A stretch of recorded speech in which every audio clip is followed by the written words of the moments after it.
Atas perintah langsung Surya Paloh, Nasdem menyatakan mundur dukung Anies.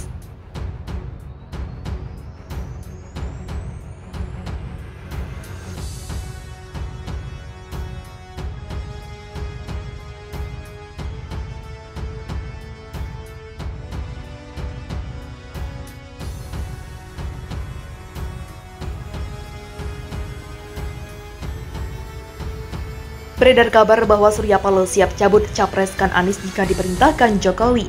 Jika berita ini benar, maka Surya Paloh dinilai ingin menyeret nama Jokowi atas kekeliruannya.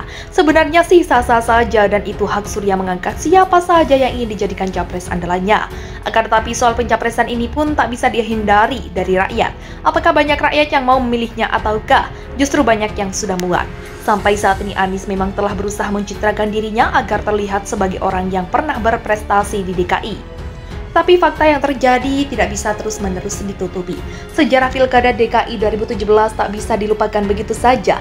Masih sangat terbayang, sangat kelam di benak banyak orang. Julukan Anies sebagai bapak politik identitas pun melekat padanya.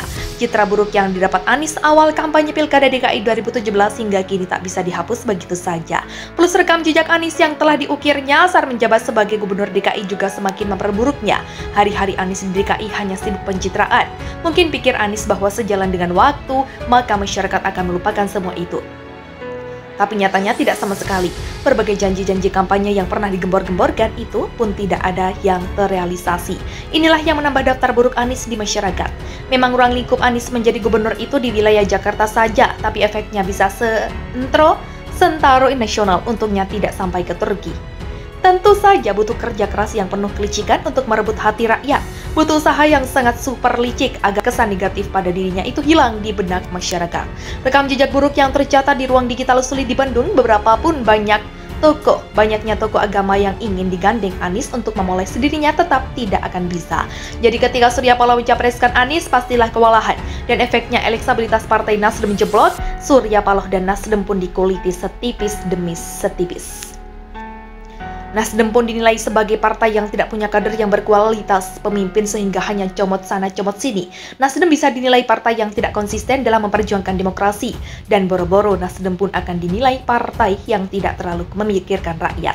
Nasdem hanya dinilai partai yang ingin menjadi bandar atau magelar bandar. Partai yang hanya ingin cari cuan semata. Sejarah Anies pada Pilkada DKI 2017 itu telah merusak demokrasi.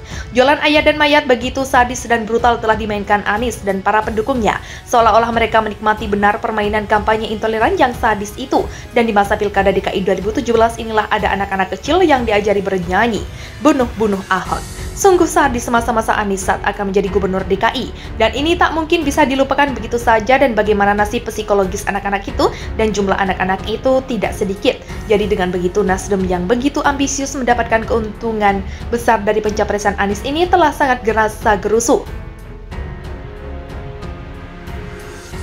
alias ceroboh. Sebelum Anies benar-benar dicapreskan oleh Nasdem Surya Paloh, pernah tersebar kabar bahwa Surya Paloh siap dukung Anies lahir dan batin. Berita ini tercantum tanggal 25 Juli 2019 dan dinyatakan hoaks di website Kominfo. Nah, apa yang dibilang hoaks ini ternyata seiring waktu tiba-tiba saja Surya Paloh langsung mencapreskan Anies. Dengan bangga dan percaya diri Surya Paloh mengangkat Anies menjadi capres unggulannya. Meskipun sampai saat ini masih belum ada deal-deal dari partai-partai yang katanya akan membentuk koalisi yaitu Demokrasi dan PKS. Maka bisa jadi bahwa berita waktu itu bukanlah kabar hoaks, tapi memang sudah sangat diinginkan oleh Surya Paloh sehingga terdengar oleh seseorang dan bocorlah ke publik. Namun waktu itu karena yang menjadi menteri di Kominfo adalah orang Nasdem juga, maka dengan segera dimasukkan ke dalam berita hoaks di website Kominfo. Mungkin waktu itu Nasdem sudah khawatir kalau kabar ini tidak menyatakan hoaks, maka partainya pun berefek negatif. Tetapi apa mau dikata, partai Nasdem anjlok juga kan, apa yang dikhawatirkan waktu itu akhirnya terjadi juga. Jadi sulit sekali menutupi kebohongan dengan kebohongan. Anies dengan segudang kebohongan dan kebobrokannya tidak akan mampu ditutupinya dengan sebuah keindahan kata-kata. Atau bahkan ketika memberi warna-warni genteng rumah warga Jakarta, tetap saja Anies tidak bisa menutupi segala kelebihan bayar yang sudah terendus. Dan juga beras sembako yang berbau busuk. Ini kode-kode alam sepertinya. Kalau dulu Jakarta telah mengambil keputusan yang salah dan fatal karena Anies dipilih jadi gubernur, maka kini Nasdem telah mengambil keputusan yang salah dan sangat fatal karena telah mengangkat Anies sebagai capres unggulannya. Jadi kalau benar kabar yang beredar bahwa Surya Paloh bersedia cabut pencapresan Anies asal ada perintah Jokowi, ini adalah cara Surya agar nama partainya bisa naik lagi. Karena ternyata ia telah salah bereksperimen.